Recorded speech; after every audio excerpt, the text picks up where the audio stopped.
Hello, everyone. I'm Steve Orlins, president of the National Committee on U.S.-China Relations, and I'm thrilled today to be joined by Chad Bown, who is the Reginald Jones Senior Fellow at the Peterson Institute for International Economics. He's been there about 5 years. He previously served as a senior economist for international trade and investment in the White House Council of Economic Advisors, and as I think senior economist at the World Bank, if I'm not mistaken. He has a weekly podcast called Trade Talks, which if you're interested in trade, you really must listen to. What was the reason for this discussion today is the article he came out with last month, which was Anatomy of a Flop, which was a discussion of more the trade, the phase one trade deal we concluded with China. And I think it's very important now to have this discussion, not only because we need to learn from the history, we need to learn from what the previous administration did, where it succeeded, where it failed, what managed trade means, so we can come up with policies today. We don't have a confirmed United States trade representative yet. We're in the process of kind of formulating those policies. So it's really important to understand the recent history in order to understand the path forward. So that's why we're doing this. But Chad, let me turn it over to you to kind of talk about this article. It's available for free on the Peterson Institute website, and his podcast is also can be found on the Peterson Institute website. But thank you so much, and thank you for doing this, but thank you really for contributing to what I would call the rational discussion of trade policy in the United States, because so much of the discussion, I fear, is not particularly rational. But Chad, take it over. Thank you. Thanks for the opportunity to be with you and with your audience. So I'm an economist, and so I, probably rational to a fault. And the thing that I tried to do with this written piece was to look at the data. So a year ago in February, the phase one agreement went into effect. There were some elements of it that were good, kind of traditional with a normal trade agreement. China agreed to open up its financial services market. It agreed to kind of stop doing some of the forced technology transfer issues, better protect intellectual property rights, get rid of some non-tariff barriers to trade, especially for agricultural products. So beef and poultry and pork and things that had been stopping American exports for years. And all of that stuff was good for the most part. And signs are that China lived up to it. And I think those were an accomplishment by the administration. But there was another part of the agreement, which of course received a lot more attention, which was this idea that China was going to suddenly go out and buy an additional $200 billion worth of American exports over 2020 and 2021. And of course, when this was pre-pandemic, when the agreement was announced, when it was signed, and even when it went into effect. But even then, myself and analysts looking at these numbers, just felt that this was incredibly unrealistic. This was probably more of a either aspirational at best, or just sort of politics at worst. Having something that a candidate on the campaign trail could go out and say, hey, I got China to agree to buy an additional $200 billion worth of American stuff. So it's important to then look, I think, retroactively or retrospectively, now that we have 1 year of data in the books, to see ultimately what happened. The headline, of course, is China got nowhere close. So, they fell more than 40% short just on the goods side in 2020 relative to what the commitments were there. And folks might say, well, of course, there was the pandemic, and so they should be let off the hook. Maybe, but this is an agreement that says they're going to buy $200 billion more stuff, right? This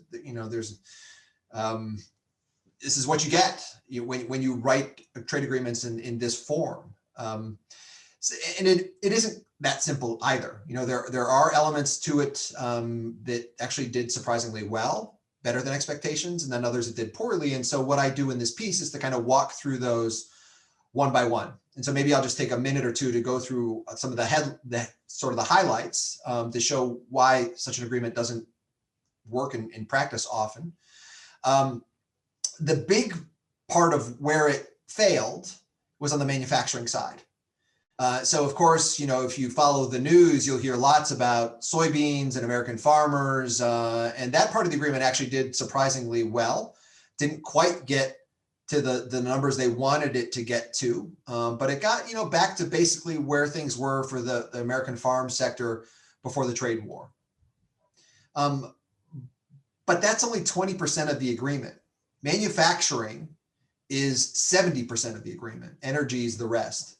Manufacturing is most of the agreement, and manufacturing got nowhere close. And it's not as simple as saying, well, it's because of the pandemic. No, a huge part of American exports historically are in sectors like automobiles. China, I think, was our second biggest foreign market for automobile sales prior to the trade war. Early in the trade war, the Trump administration put tariffs on auto parts that made it more expensive to make cars here. China put retaliatory tariffs on American assembled vehicles, so it made it more expensive to export cars to China. And what happened is you had a number of American automakers deciding to move the production of models that they wanted to sell into the Chinese market, whether you're talking about Tesla or BMW, outside of the United States. Some of them moved and accelerated production facilities in China to get around the tariffs. They might have moved them to third markets, but those just never came back. And that's part of the problem, I think, of a trade war. Another sector that didn't do well is aircraft. And before you say, well, this was the pandemic and mobility and nobody's flying around anymore. No, this was, the 737 MAX was grounded in 2019, before the phase one agreement was even signed. And so, Boeing's sales fell off a cliff in 2019. They shut down the production line in early 2020 for 6 months or so, and things didn't resume. There were some manufacturing sectors that actually did surprisingly well in 2020, though, but also for reasons not having anything to do with the phase one agreement. Not surprisingly, medical equipment did very well. Why? Well, there was a pandemic, and China wanted a lot of our high-end medical supplies. So we exported a lot of medical products that we might not have otherwise. Semiconductors, but again, for a very, very different reason, right? The last administration was intent on rolling out export controls, export restrictions on both semiconductors and equipment to companies in China on national security grounds. And those companies, reportedly stockpiled these American products out of fear that they were going to get cut off. So even though that sector did very, very well in terms of its exports to China in 2020, that essentially could disappear going forward also. So in any case, when you look at the data, and that's what we do in the piece, you'll see that there are, real economic kind of market-oriented reasons why some things did okay and some things did well, and then other things just really, really did not do well. And thus why, when you're trying to figure out, the long-term trade relationship with China, just writing down an agreement that says you're going to buy an additional $200 billion more of our stuff probably isn't the way to go. Talk about the trade diversion that happened, that there's not that, like you talk about BMW and Tesla relocating production to avoid the tariffs, but it's actually much more serious than just the automotive sector. Like, talk about some of the data, what was happening to EU trade while our trade was dropping, what was happening to EU trade with China? Yeah, and so I think this is an important point, and it actually goes to how China responded during the trade war with its own tariffs, right? So when we would impose tariffs of 25% on $50 billion worth of their stuff, they would do the same back to us. Another 25% on 200, they would do the same back to us. But at the same time they were doing that to us, China was actually lowering its tariffs toward the rest of the world. So all of a sudden, if you're a German or a Japanese automaker, you now have to pay only a 15% tariff to be able to export your car into the Chinese market. Or if you're a Canadian lobster person, right, you now face a lower tariff because China was trying to, convince their consumers to go and be able to find alternatives to the Americans. So that's what you saw happen. You saw China switch away from the United States, and I think this is one of the challenges of trying to think about a bilateral trade relationship in a multi-country world. And so what China did is they just started buying more from everybody else. And so, yeah, in the piece, what I do is I show the data for the EU. And at the end of the trade war, China's imports from the EU are a lot higher than ours were over that same time period. And the EU also didn't have to suffer those couple of years of trade war when things were really, really bad in 2018 and 2019 before the phase one agreement, started at least this period of a truce. Is this, I guess it's kind of outside the scope of the article, but it's, I think, relevant. Is this recoverable? Have the soybean farmers lost that market? Have the auto manufacturers, is this permanent? Have the various folks who were hit by tariffs, when the tariffs come off, and I expect the Biden administration to engage in bilateral negotiations for tariff reductions, where we reduce ours, they reduce theirs. Can we get those markets back? So I think it's gonna depend on a number of factors. So the farm sector recovered, I think, much better than I and probably many people had anticipated in 2020. China did buy a lot of soybeans. It bought an extraordinarily large amount of pork. Now, arguably that was driven by not so much the phase one agreement, but they've had this devastating African swine fever outbreak that has been devastating for their local pig herd. And so they've had to import more pork from everybody around the world, not just the United States, but American farmers benefited from that. For manufacturing, it was tougher, right? There wasn't the resumption. I think there's economic reasons for that. Manufactured products are a bit more specialized, a bit more tailored, to the local consumer's needs. And, once you sever that relationship initially, like China did back in 2018, 2019, when the tariffs went on and they went out and found new foreign suppliers, you don't necessarily want to pay the cost to have to switch back to the United States. So I think, for probably a fair number of products, those markets may now be gone, or you're going to have to work hard to get them back. But I think it's also going to depend on what the Biden administration's overall approach toward China ultimately is. And there we are still, at a wait and see with the new administration. Yeah. How much did these tariffs cost the American consumer? So it's fascinating. The strategy that the administration chose for what Chinese products to hit with tariffs and which ones to try to avoid.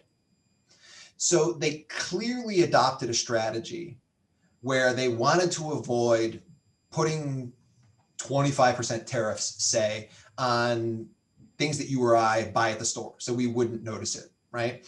So the very last round of tariffs that were being threatened back in December of 2019, that's what was going to be, it was going to be the iPhones and all of the, consumer gadgets and toys, right? All the holiday items that, you buy at Walmart or Best Buy or on Amazon, things like that. So they avoided those entirely, right? Those are primarily consumer goods.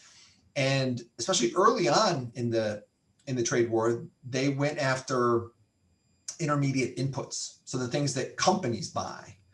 Now this is a reasonable question. Eventually, these companies have to do something with their higher costs, right? So American companies that are now, either buying the Chinese inputs, but with a tariff on them, and so they're more costly, or they're switching to a different widget, to make their good or service. They're going to pass some of that cost on to the American consumer eventually. But it isn't as noticeable, certainly. So yes, economists have, found evidence of this, have documented that it is the Americans, and especially the American consumers that are paying for this in terms of higher prices. But it's not something necessarily that you would have seen or you would have observed, if you go to the store. Have economists estimated what the cost? I mean, I've seen different kind of numbers. Like I've seen, I think $600 or $800 a family or something. Yeah, I don't recall off the top of my head, but I mean, part of the issue is some of the tariffs that went on that did ultimately start to hit some consumer goods. So the very last round of tariffs that were actually imposed, so they, they would call this one List 4A. They went on in September of 2019, 15%. That's when they hit shoes and clothing for the first time. But those were really only in effect for 4 months before they were reduced. So, those are the ones where I think consumers would have noticed them the most.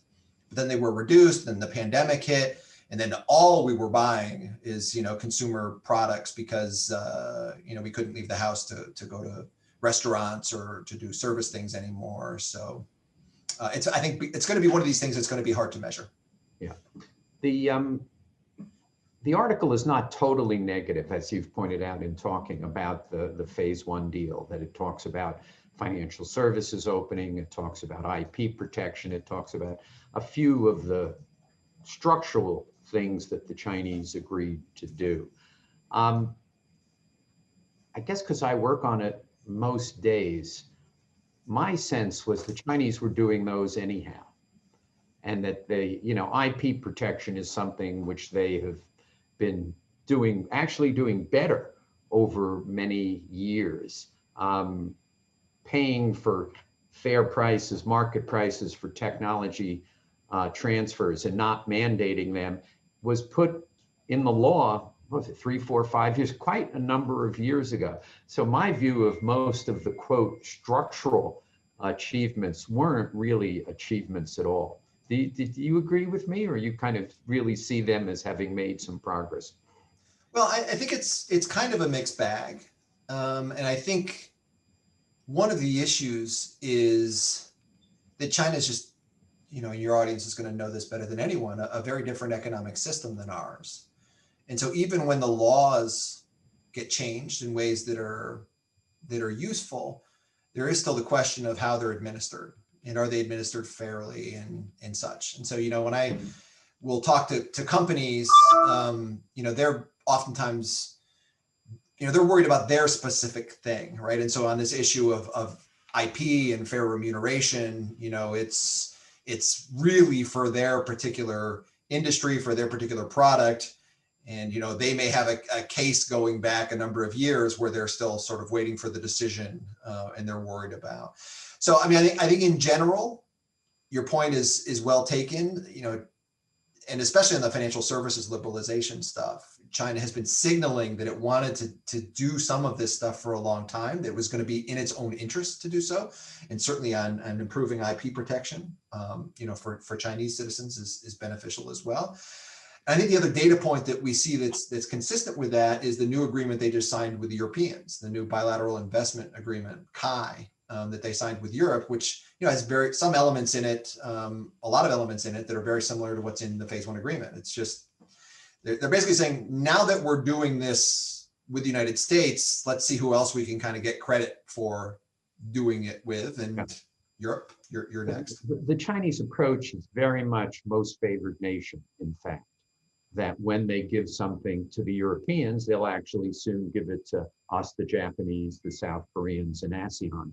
And I think that's actually CAI is, something which we could negotiate ourselves if we wanted it quite quickly. it's very doable. Financial service openings, you know, the Biden administration has kind of talked about that as being not important to America. Does that create jobs in the United States when China opens its financial services markets to, you know, I'm right on Wall Street here. It's where I'm sitting. So Yeah. I care a lot about this. And I make the argument that it does actually create jobs for lawyers, accountants, consultants, and others who sit in New York and pay taxes. But what's your view down in DC and somebody who's worked on trade of that issue? No, I think that's right. And I think that as we're becoming a more service-oriented economy overall, that's kind of increasingly the case. This may have been hopefully an aberration with the pandemic, where we've been very goods focused, tangible focused on stuff again for a period of time. But I think, I guess the question is with financial services, is it somehow limited? And are there other services that we would like China to open up to as well? And I think, especially in the digital space where they have been much more closed, there's still a lot of challenges there. But I agree. I mean, I think the Biden administration has mentioned that, but it's one of those things that, if China's going down this path anyway, then this is maybe something politically that you can say without having to worry about it too much, because it's not as if China is likely to reverse course. Have you guys, I mean, obviously China signed CAI, it joined RCEP. The president of China has talked about joining the CPTPP. So the newfangled Trans-Pacific Partnership, which the United States is not a member. Are folks down at Peterson looking at what that would mean? I mean, it seems to me, again, from somebody who's operating at 30,000 feet, not down at looking at the data, it seems to me that would require changes akin to what happened 21 years ago when China acceded to the WTO. Massive changes in the Chinese economy. You guys have to look at that. No, I mean, that was, I mean, if you think back to what the original, one of the original strategic motivations for the TPP or the CPTPP was, designing 21st century trade rules. And there are chapters in there on state-owned enterprises, on competition policy, on labor, on environment, that were written very much not necessarily to deal with the countries that were in the agreement at the time, but laying out the new rules so that if and when China wanted to exceed, right, these were the standards that it was going to have to live up to. So if China wants to join CPTPP and is willing to take on the commitments that don't end up watering down the agreement in any way, I think in some respects, that would achieve a lot of, American objectives. Now, I'm not sure it's feasible, and I'm not sure that it's quote unquote enough, to deal with all of the concerns that we have in trade, with China. But I think it would be a positive step. Yeah, well, enough. I don't. Enough is, of course, a subjective kind of standard. I mean, it would be extraordinary. It would simply be extraordinary and lead to, interestingly, if China joined and we didn't, it would lead to trade and investment diversion away from the United States. I actually think it would require us to rethink our trade policy, which brings me to the final question, which is, with all this experience on the phase one deal and obviously on all that you've done, where should the Biden administration go in terms of these trade policies towards China? Should it throw out the tariffs immediately? Should it negotiate bilateral tariff reduction? Should it include non-tariff barriers, investment restrictions, a whole variety of things, which means it's going to be years before we can get those tariff reductions. So what's your thoughts on that? Yeah. So what I think they're going to do, is very boring to start. They're going to study it, and that's what they're doing currently. The second thing they're going to do, which I think is different from the previous administration, is they want to work with allies and give that a chance. I think what the United States has learned over the last 4 years is you don't get much from China when you just try to deal with them bilaterally. I think the Europeans learned that as well. I think you look at the depth of CAI and what's actually in there, and we had the Director General for Trade at the European Commission, Sabina Bown, come in and talk about CAI with us on Trade Talks, the podcast. And they have basically recognized as well that you just can't go at it alone. And so if you want to kind of deal with the trade concerns with China and do so in an effective way, you're going to need to work with allies. And so they're going to try to figure that out. Now, to the Trump administration's credit, one of the things that they did do behind the scenes over the last 3 or 4 years was they had started or were working on this trilateral process with the Europeans and the Japanese to try to think about some new rules on areas where we have common concerns with China. So on industrial subsidies and state-owned enterprises, potentially on forced technology transfer and those types of issues. So, there's a beginnings of a framework there in terms of working with allies.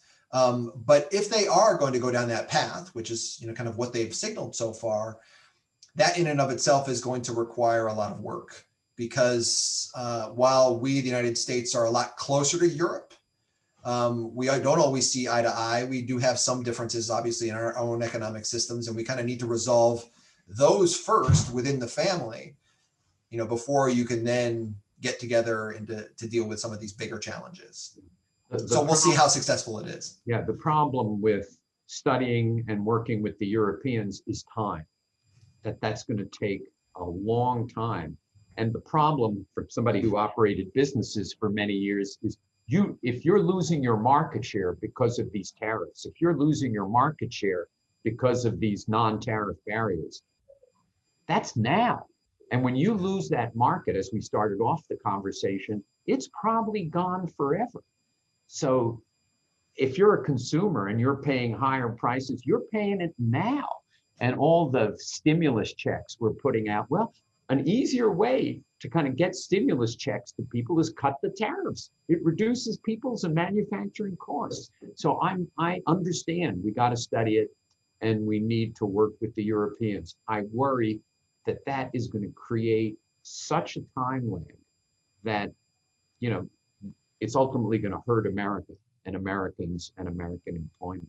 So that's kind of you've sat in the White House, you've seen that up close and personal. No, and that's right. These tariffs are additional costs and they're hurting the competitiveness of American businesses and American workers that are operating under different conditions than businesses and workers everywhere else in the world. And so I agree with that. I agree with that entirely. It's like the delistings that are occurring for companies, the concept that these delistings hurt the companies. Well, they don't. They've raised the capital 20 years ago. Sitting on a stock exchange doesn't mean you're raising capital. It's just like, so, but it does hurt people. It hurts people in my community. It hurts the lawyers and the accountants and the consultants and the NYSE and the NASDAQ. And that business doesn't not get done. It gets moved to Hong Kong, Singapore, Tokyo, London. And the problem with not acting now is the United States is losing its preeminent position. And this flows across a lot of these issues. And that's where I worry. I worry that the damage that was done in the prior 4 years, the longer it stays in place, the more irreversible it becomes. No, I think there's truth to that. And that's a common refrain about tariffs. Once you get tariffs in place, then all of a sudden you have a new constituency that's there that likes them, it's used to them, and it's going to lose out if they're taken away. And so, yeah, the political economy, the environment changes in ways that make it tough to adjust. Chad, this has been a terrific discussion.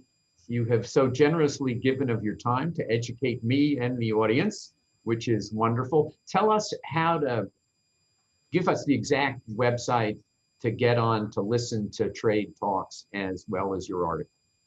So you can either go to the Peterson Institute website, which is just PIIE.com.